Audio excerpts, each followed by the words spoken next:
In den Nahen Osten für etwa 30 israelische Geiseln gibt es nämlich jetzt konkret Hoffnung auf eine mögliche baldige Freilassung. Bei Verhandlungen über eine Waffenruhe zwischen Israel und der Hamas in Katar, da zeichnet sich ein Deal über die Entführten ab.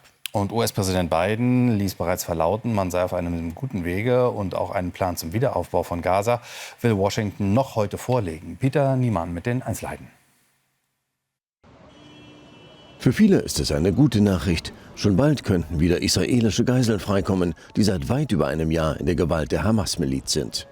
Schon lange protestieren Angehörige dafür, dass es mit den Verhandlungen endlich wieder vorangeht.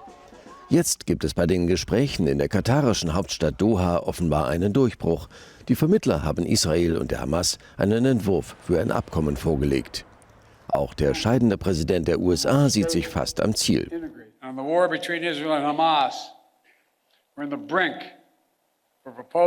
Im Krieg zwischen Israel und der Hamas stehen wir am Rande einer Einigung auf einen Vorschlag, den ich vor Monaten gemacht habe. Das palästinensische Volk verdient Frieden und das Recht, seine Zukunft zu bestimmen. Israel verdient Frieden und echte Sicherheit und die Geiseln und ihre Familien verdienen es, wieder zusammenzukommen. Wir arbeiten angestrengt daran, dieses Abkommen zu schließen. Aber nicht alle wollen dieses Abkommen. In Israel protestieren Menschen ebenso dagegen, dass es zustande kommt. Sie kritisieren vor allem, dass wohl nur 33 Geiseln freikommen, also rund ein Drittel aller Geiseln. Außerdem würden im Gegenzug auch wieder gefangene Palästinenser freigelassen. Dieses Abkommen ist furchtbar, eine Tragödie. Damit werden die Geiseln aufgegeben, die diesmal nicht freikommen. Tausende Terroristen kommen frei, die dann wieder ihren Terrorismus betreiben. Dieses Abkommen bringt absolut nichts Gutes. Es ist ein furchtbares Abkommen.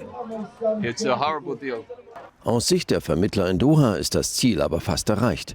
Dabei ziehen alte und neue Regierung der USA an einem Strang. Auch der Nahostgesandte von Donald Trump ist an den Gesprächen beteiligt. So soll gesichert werden, dass die Einigung auch nach dem Machtwechsel in Washington in wenigen Tagen Bestand hat. Sprechen wir darüber. Gisela Dax ist uns nun aus Tel Aviv zugeschaltet. Frau Dax, guten Morgen. Also wir haben ja in den letzten Monaten schon öfter davon gesprochen, dass eine Einigung nah ist. Was ist diesmal anders?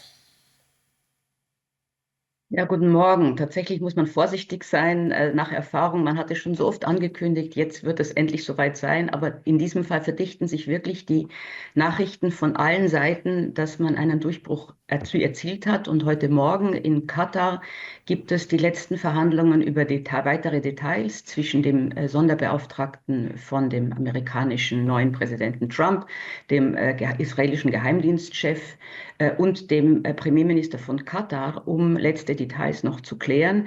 Und dann soll es in Israel womöglich heute eine offizielle Ankündigung geben. Es muss auch ein solches Abkommen abgesegnet werden politisch, also von Kabinett und Regierung mit beschlossen werden.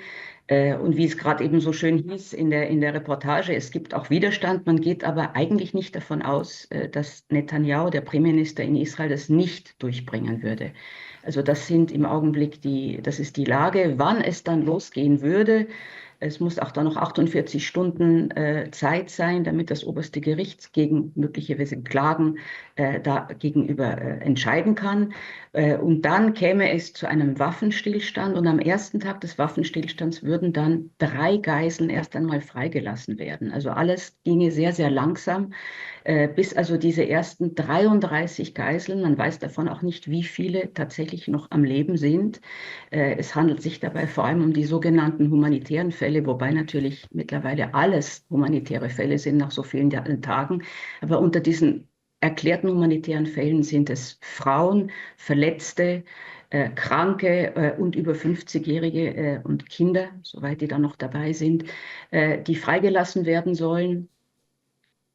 Und das wird jetzt dauern, weil parallel dazu wird sich die israelische Armee aus weiten Teilen des Gazastreifens dann zurückziehen. Aber noch einmal, man hat es hier mit Verhandlungen zu tun, ja, also Israel und mit einer Terrororganisation. Beide Seiten sind sehr skeptisch, was die andere Seite angeht. Also man sichert sich ab und versucht jetzt etwas auf den Weg zu bringen.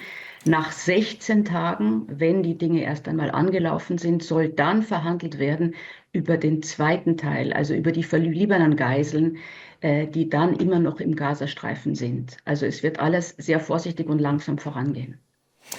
Frau Dax, Sie werden uns weiter auf dem Laufenden halten, ob es also einen sogenannten Trump-Effekt geben wird in der Geiselfrage. Das muss sich noch zeigen. Danke für den Moment nach Tel Aviv. Danke.